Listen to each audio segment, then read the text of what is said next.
Bonjour. Pour faire suite donc, aux zéros, donc aux origines dans Mastercam.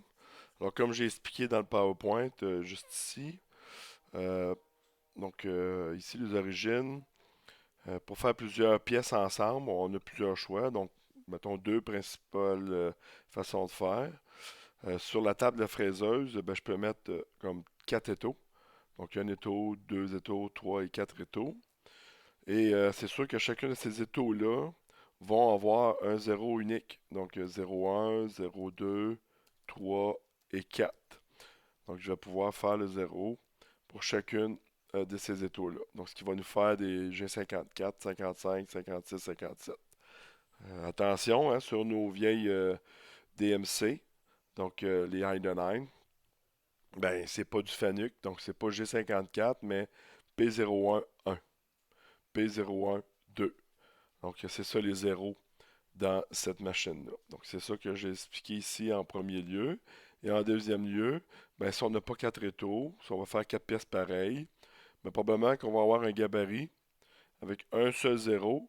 Puis là, ben, on va shifter les coordonnées. Donc, les coordonnées du premier perçage va être ici, ben, plus 20, mettons, pour aller dans le deuxième perçage.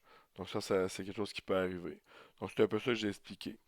Et là, ben, je vous ai mis dans Mastercam, si on fait du translate, donc un transform translate, avec le tool plane, ben, vous voyez là en vert P011, P012, 3 et 4.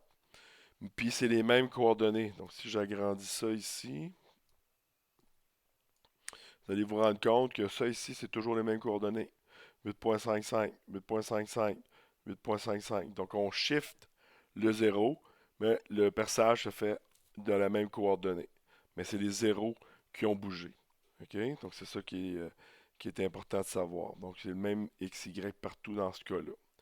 Sinon, si on shift pas les zéros, donc on garde là un même zéro, donc on y va avec change-moi les coordonnées, ben vous voyez ici x5 8.5 pour y, x 25, donc là il rajoute dans la coordonnée et, euh, et là ben on est capable de faire des trous un peu partout. Donc c'est ça, 28.5, etc.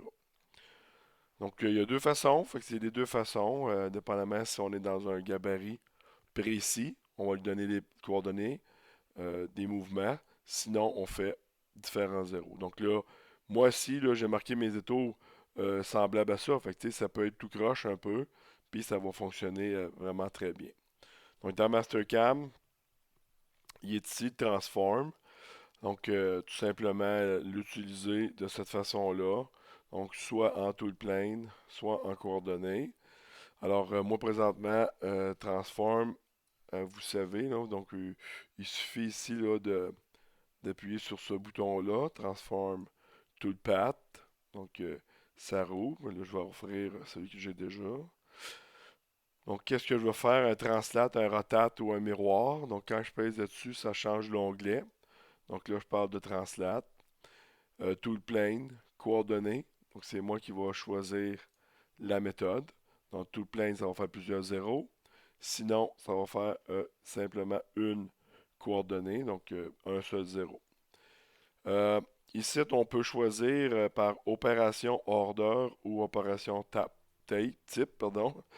Donc, est-ce que tu veux qu'il respecte l'opération order? Ça veut dire si je fais un trou, un taraudage et un contour, ben, l'order, il va faire ça pour chacun. Donc, il va aller à la première étau, il va changer d'outil trois fois. Deuxième étau, trois fois, ainsi de suite. Tandis que type, ben, il va prendre le forêt puis il va faire les quatre étaux. Après ça, il va prendre le tap et il va faire les quatre étaux. Donc, ça dépend de ce qu'on veut. Il y en a qui veulent que tout soit fait un après l'autre, la pièce soit prête pour changer la pièce et la remplacer. Sinon, on y va par les outils. Généralement, on fait du copy source. Alors, ce que ça va faire, c'est que les trois premières sources, un, 2, 3, vont être copiées dans le transform. Donc là, il va répéter ces sources-là. Mais ce qui est important, c'est de cocher Disable dans le posting. Donc, autrement dit, regardez, là, il y a des petits des petits ghosts, là, des petits fantômes. Mais ça, quand tu vas poster, il va pas poster lui, ni lui, il va juste poster le transform. Mais comme c'était copié source, ben ils sont dedans le transform. Donc ça, on fera des exercices, là. C'est important de bien le faire. Puis finalement, ben, le translate, ben moi, ce que j'ai dit dans ce cas-là, j'ai quatre bébelles à faire. Donc c'est rectangulaire. J'en ai deux en X, deux Y, donc ce qui fait 4. Puis je vais gérer ça en distance entre. Fait que là, je pourrais mettre les distances entre. Donc c'est ça là, qui est très important. Donc là, moi, j'avais fait un retour. Donc la distance était à 20-20. OK? Donc entre chacune des pièces. Donc peu importe comment il va, ça devrait très bien fonctionner. Donc moi ici, pour le simuler, je ne vais pas tout prendre, mais je vais prendre juste le transform comme si je simulerais après un post sur ma machine. Donc c'est parti.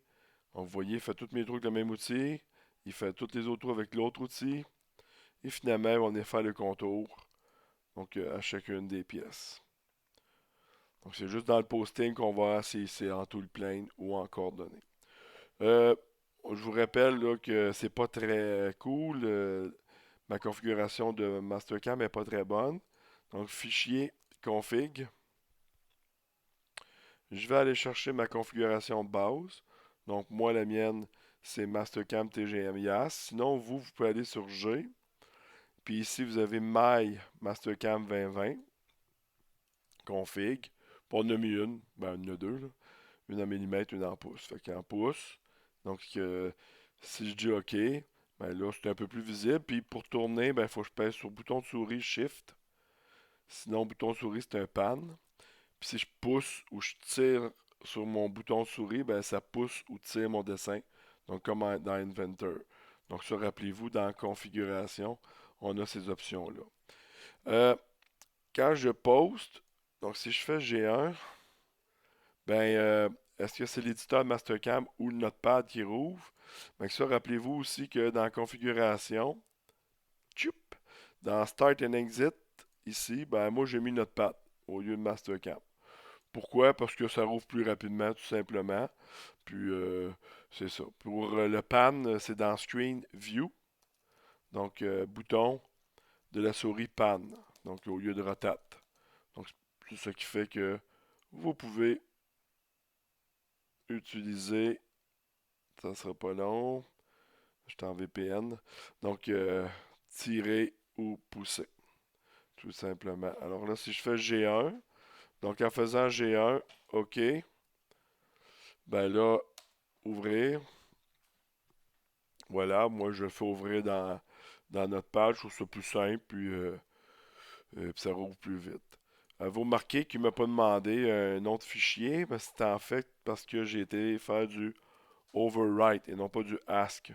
Donc avec overwrite, il ne te demande pas d'aller l'enregistrer, tu l'enregistres après. Donc pour faire des tests, moi je mets overwrite, tout simplement.